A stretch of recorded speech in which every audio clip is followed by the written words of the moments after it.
మంత్రం తీసుకుంటాం, మంత్రం జపం చేస్తాం, సిద్ధిస్తుంది.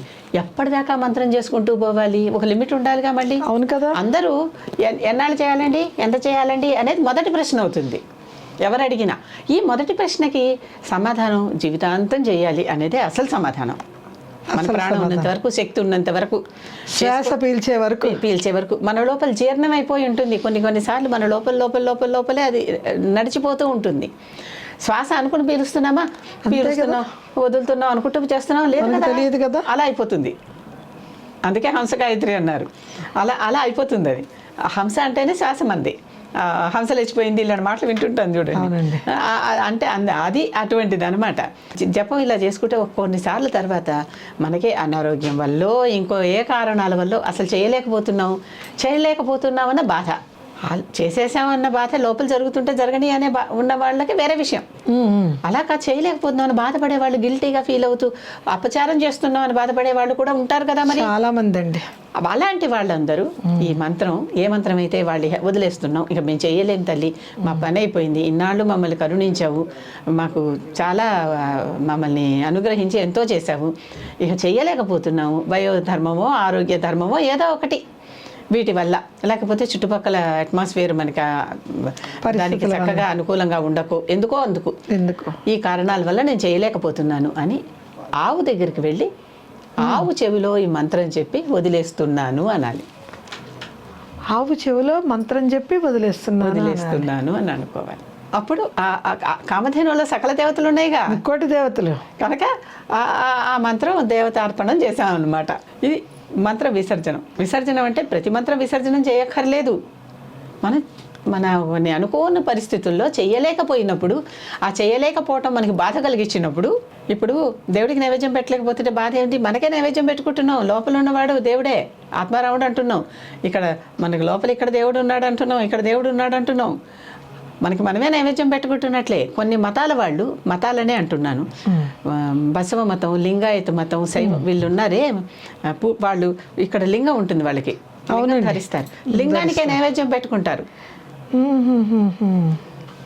ఆత్మనివేదనలాగా లింగానికే నైవేద్యం పెట్టుకుంటారు. అలాగే మంత్రం కూడా మన కోసం మనమే చేసుకుంటున్నాం, మనల్ని మనమే తెలుసుకుంటున్నాం. ఒక చిన్న సందేహం అండి, వేరే వాళ్ళ గురించి కాదు, నా గురించి అన్నట్టు అడుగుతాను, అందరికీ ఉపయోగపడదు. మీకు అభ్యంతరం లేనంత వరకు, నాకు మీకు అభ్యంతరం లేనంత వరకు ఏమైనా పర్వాలేదు.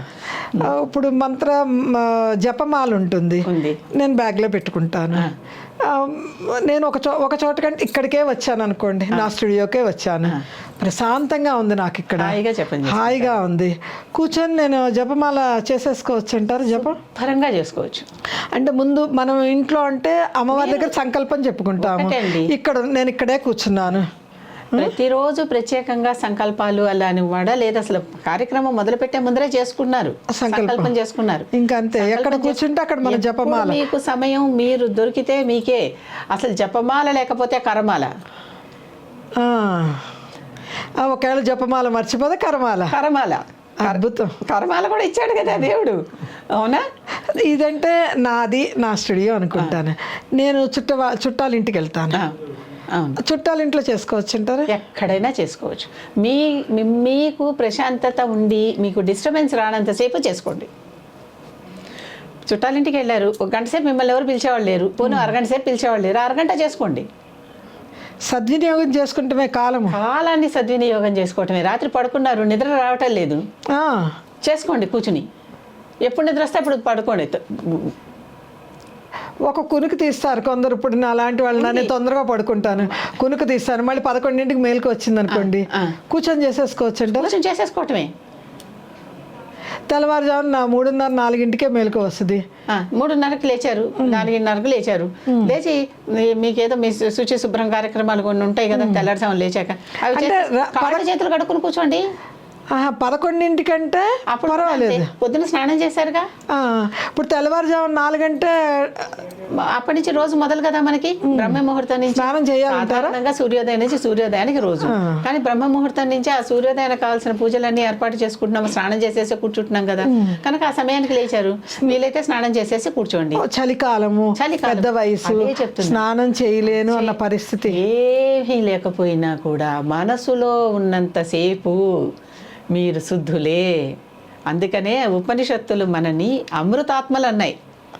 అమృత ఆత్మలు, మనమందరం అమృతాత్మలం, అమృతపుత్రులం. మనమే అమృతం. నే పాపినో అనుకునే మతాలు వేరే, నేను అమృతపుత్రుణ్ణి. మన ధర్మం, సనాతన ధర్మం మనకి చెప్పింది ఉపనిషత్తుల్లో చక్కగా రాస్తారు.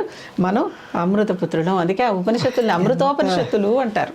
ఎంత ఒళ్ళు గరబడిచినట్టుగా, ఒక ఒళ్ళు పులకరించినట్టుగా. అసూచి ఎక్కడుంది? నిజమేనండి, మన ధర్మమే సనాతన ధర్మం. మీరు ఒక్కసారి దేవుణ్ణి నమస్కరించుకోగానే మీరు శుద్ధ అయిపోలా? శుద్ధ అయిపోతాం. నిజమే కదా. ఆ ఆలోచన ఇలా వచ్చిందంటేనే మీరు క్లీన్, ప్యూర్ అయిపోలే. అంతే.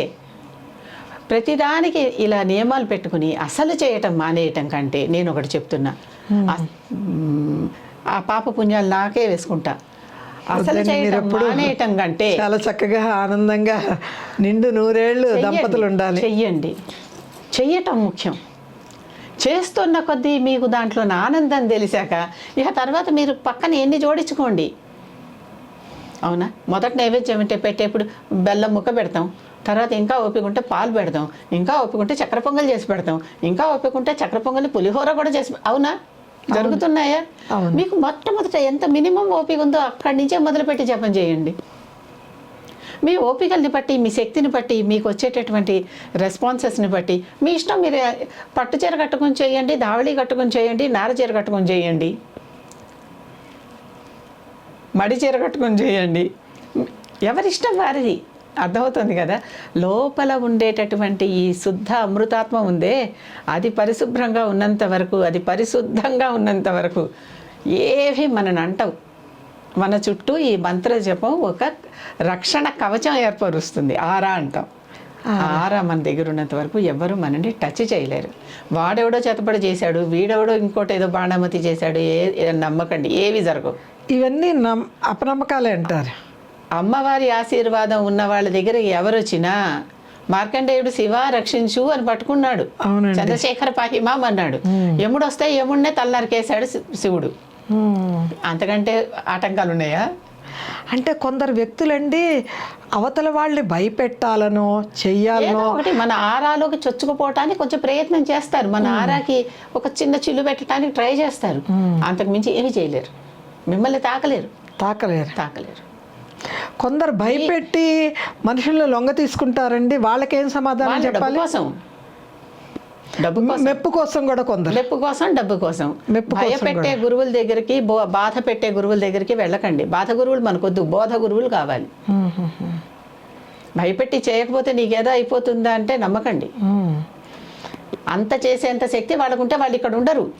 కొందరు స్నేహితుల్లో కూడానండి వాళ్ళని ఆకట్టుకోవాలని ఏదో కొంచెం మాకే అంత తెలియని ఇది వాళ్ళని భయపెట్టాలని, ఇది ఇక్కడ ఏదో నెగిటివ్ ఉంది, నాకు ఇది చేద్దామా అది చేద్దామా అని భయపెడతారు. కొన్ని నాకే తెలుసు అనుకునే వాళ్ళని అజ్ఞానులు, అమాయకులు ఇంకోళ్ళు లేరు. వాళ్ళు అజ్ఞానులే అంటారు. అన్నీ నాకు తెలిస్తే నేను అలా ఉండను. గంగ దగ్గరికి వెళ్తే ఏ చెంబు బిందో తీసుకెళ్తే, గంగాళం తీసుకెళ్తే అన్నీ నీళ్లు నాకు వస్తాయి. ఇంకా బోల్డ్ అంత గంగ ఉంది అక్కడ. అవునవునవును. మనకున్నటువంటి మన సనాతన ధర్మ సాహిత్యం అంతా చదవటానికే కొన్ని వందల జన్మలు సరిపోవు. వీళ్ళు కొద్ది రోజుల్లోనే అన్నీ నేర్చేసుకుని అన్నీ చెప్పేయగలుగుతారా? నాకు ఇంతే తెలుసు అనుకునేవాడే అసలైన జ్ఞాని. నిత్య విద్యార్థిగా ఉన్నంత కాలమే. మేము ఎడ్యుకేషన్లో ఒక మాట చెప్తాం, education is from womb to tomb. కడుపులో ఉన్నప్పటి నుంచి మొదలుపెట్టి సమాధి దాకా. కరెక్ట్. చదువుకుంటూనే ఉండాలి నిరంతరం. ఎప్పుడైతే అది ఆగిపోయిందో నువ్వు టూంబ్లోకి వెళ్ళిపోయావు అంతే. నువ్వు మామూలు మనిషి అయ్యింది అంతేకాని- నీకెందుకు కనపడుతుంది అంటే నీ కళ్ళల్లోనే లోపం ఉంది. ఒకసారి ఇప్పుడు చెప్పానే కొన్ని సిద్ధులు తెలుస్తాయని, అలాంటి సిద్ధి తెలిసే తత్వం ఒకటి వస్తుంది. అన్నిటిని కూడా లోకహితం కోసం, లోకోపకారం కోసం వాడుకోవాలి కానీ మన ఎగ్జిబిషన్ కోసం వాడుకునే వాళ్ళకి అది అక్కడే ఆగిపోతుంది. మీరే తర్వాత గమనించండి వాళ్ళని, ఆ ఎగ్జిబిషన్ దగ్గరే వాళ్ళది ఆగిపోతుంది.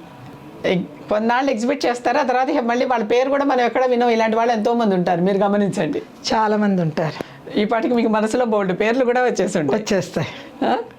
ఇది నాకే తెలుసు, ఇలా కూర్చొని నాకే తెలుసు అని చెప్పే వాళ్ళందరూ చాలామంది ఉంటారు. వీళ్ళందరూ కొన్నాళ్ళు మాత్రమే అంటే వచ్చిన శక్తిని వాడేస్తున్నారనమాట. వాడేస్తారు అయిపోతుంది అక్కడంతే. ఓ బ్యాంకు పెట్టుకున్నారు, బ్యాంకులోంచి డబ్బులు డ్రా చేస్తున్నారు, తర్వాత అయిపోతుందిగా. అయిపోతుంది, నిల్లు బ్యాలెన్స్ నిల్లు. ఒక మంత్రమో ఏదో ఒక ఉపాసన చేసి ఒక శక్తిని సాధించారు, ఆ శక్తిని వాడేస్తున్నారు. మళ్ళీ దాన్ని పెంచుకోవాలి కూడా కదా, నిరంతరం చేయాలన్నది. అందుకే మళ్ళీ బ్యాంకులో వేస్తేనే కదా మళ్ళీ మనకి వాడుకొచ్చేది. వాడుకోవచ్చేది. మంత్రాన్ని విసర్జించటం ఎట్లా, మంత్రాన్ని నిరంతరం చేస్తూ ఉండటం ఎట్లా, సమయాన్ని మనకి అనుకూలంగా ఎప్పటికప్పుడు మన మంత్ర జపం కోసం. అందుకే ఉద్ధరేదాత్మదాత్మానం అన్నాడు శ్రీకృష్ణుడు భగవద్గీతలో. ఎవరిని వాళ్ళే ఉద్ధరించుకోవాలి, ఎవరి ఆత్మని వాళ్ళే, ఎవరు ఎవరిని ఉద్ధరించటానికి రారు అని చెప్పేశాడు. మనల్ని మనమే ఉద్ధరించుకోవాలంటే ఏం చేయాలి? శ్రీకృష్ణ శరణం మమ, కృష్ణార్పణం. అన్నీ ఆయనకు వదిలేసేయటమే, అన్నీ ఆయనే చూసుకుంటాడు. ఇక ఎక్కడి దాకా చూసుకుంటాడంటే భారతంలో యుద్ధం జరిగిపోయాక అంతా అయిపోతుంది, చిట్ట చివరి దిగిపోవటమే రథం. దిగకుండా కృష్ణుడు ఇలా ఉండి, అర్జున నువ్వు దిగు, తర్వాత నేను దిగుతా అంటాడు. అక్కడ ఒక ప్రోటోకాల్ ఉంటుంది. ఎప్పుడు సారథి దిగి ముందర రథికుణ్ణి దింపాలి. అదేమిటి నువ్వు దిగి కదా నన్ను దింపాలి, తమాషగా విపరీతంగా నన్ను దిగమంటావేంటి ముందర అంటాడు అర్జునుడు. నేను చెప్తున్నాను దిగు అంటాడు గట్టిగా. కాదు కృష్ణ నువ్వు కదా దిగాలి అంటాడు. దిగు అంటాడు. చివరికి దిగుతాడు అర్జునుడు. అప్పుడు కృష్ణుడు దిగుతాడు. కృష్ణుడు దిగంగానే రథం కాలిపోతుంది. ఆ రథం మీద అంత మంత్రపూరితమైన బాణాలు శస్త్రాలు వేశారు, అస్త్రాలు శస్త్రాలు మంత్రపూరితమైన వేశారు. అవన్నీ కృష్ణుడు కాలి కింద తొక్కి పెట్టాడు. కృష్ణుడు దిగాడు, రథం కాలిపోయింది. నమ్మితే ఎంత చివరి దాకా ఎలా కాపాడాడు. నిజమండి, అద్భుతం. ఇప్పుడు శ్రీకృష్ణ శరణం అమ్మ అన్నానే, శ్రీకృష్ణుడు శరణ చూచితే చివరి దాకా అంటే ఒక్కొక్క చోట అవసరమైతే ప్రోటోకాల్ని భేదించైనా సరే అవతల వాళ్ళని తన వాళ్ళని కాపాడతాడు. అటువంటి సిద్ధి దాకా మనం వాళ్ళని నమ్మి వాళ్ళకి శరణాగతి చేయాలి. శరణాగతి పూర్తి సంపూర్ణ శరణాగతి చేయాలి. అందుకే శ్రీకృష్ణ శరణం మమ, మనం ఎవరికైనా ఇచ్చేటప్పుడు కూడా కృష్ణార్పణం అని ఇస్తే చాలా మంచిది అంటారు. అది దేవుడికి వెళ్ళి చేరిపోవాలి అని, దేవుడికి చేరాలి అని. ఆ శ్రీకృష్ణుడు జగద్గురు, ఆయనకి చేరాలని. కృష్ణం వందే జగద్గురుం కదా. అవునండి, మొట్టమొదటి జగద్గురు మరి మనకి భగవద్గీతనిచ్చినవాడు శ్రీకృష్ణుడు కదా. శివరాత్రి దినం రోజు మీరు ఎన్నెన్ని మంచి విషయాలు మాకు చెప్తున్నారండి. సర్వం శ్రీకృష్ణార్పణం.